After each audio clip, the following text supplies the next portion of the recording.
guys, for today, gagawa tayo ng tubig. Yan. Pinahiran ko muna ng margarine yung dahon. Yan. Yung dahon, sinugasan ko na yan at tinarang ko sa apoy. Para siguradong malinis. Yan. Gawa pa tayo ng isa. Yan, babalutin lang natin ng ganyan. Yan. Tapos, i-medium heat. Yan, nalagay natin dyan yung tubig. Tapos, tatakpan. Ayan, baligtarin natin pag medyo sunog na yung kabilang side. Yan, takpan ulit. Yan. Yan, pwede na yung hayuin. Yan, ang sarap. Grabe. Hindi ko alam na ganito siya kasarap. Tingnan nyo, tingnan nyo. Oh, grabe. Purong-purong malagkit yan.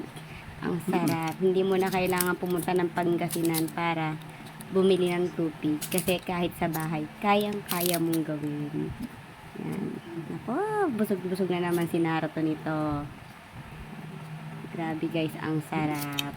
Thanks for watching!